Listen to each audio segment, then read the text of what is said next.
আসসালামু আলাইকুম রহমতুল্লাহ। সম্মানিত প্রিয় দর্শক মণ্ডলী, বিএনপির প্রধান ফজলুর রহমান দেখেন, দেখতে শুনতে বলদ হলে, দেখতে বলদ লাগলেও জ্ঞান বুদ্ধি দেখতে দেখা যায় নেই, কিন্তু শয়তানি কিছু বুদ্ধি আছে। বিএনপির প্রধান ফজলুর রহমান এনাকে নিয়ে তারেক জিয়া ভীষণ এখন টেনশনে আছেন। না এনাকে দলে রাখতে পারছেন, না বহিষ্কার করতে পারছেন। এজন্য বললাম, ফজলুর রহমান দেখতে বলদ হলেও শয়তানি বুদ্ধি ওর গোটে কিছু আছে। সম্মানিত প্রিয় দর্শক মণ্ডলী, এবার তরুণ সমাজরা এবং আলিম উলামারা, জামাত ইসলাম সহ সবাই চাপ দিয়ে ধরেছে বিএনপিকে যে ফজলুর রহমানকে বহিষ্কার করতে হবে। এবার তরুণ সমাজরা চাপ দিয়ে ধরেছে, এবার কিন্তু ফজলুর রহমান বহিষ্কার হবে।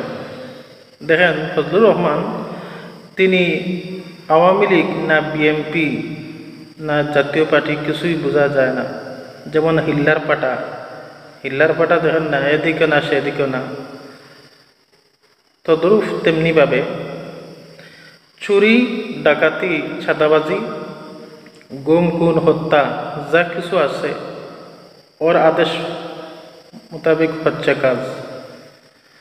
যা কিছু অপরাধ হচ্ছে ওর কারণে হচ্ছে।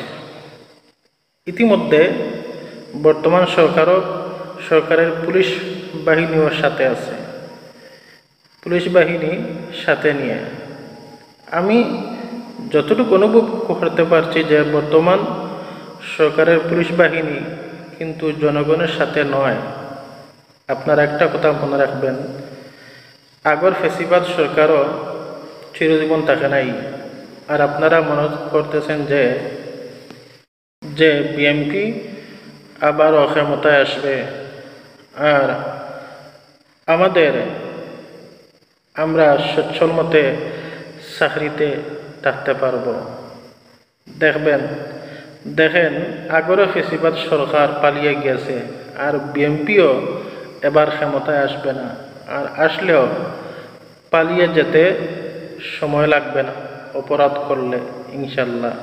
তাই আপনারা জনগণের সাথে থাকেন, জনগণের সুখ দুঃখ বুঝার চেষ্টা করেন। সম্মানিত প্রিয় দর্শক মণ্ডলী, এবার তরুণ সমাজরা ফজলুর রহমানকে বিএনপি থেকে বহিষ্কার দাবি নিয়ে মাঠে নামছে। এবার তারেক জিয়া হয়তো এনাকে বহিষ্কার করতে পারেন, আবার নাও করতে পারেন, কিন্তু তারেক জিয়ার আদেশে ফজলুর রহমানের যা কিছু অপরাধ করেছে, যদি ফজলুর রহমানকে বিএনপি থেকে বহিষ্কার করা হয় তাহলে সেও কি ছেড়ে দিবে? ছাড়বে না। তাই শয়তানের কিছু বটে বুদ্ধি আছে।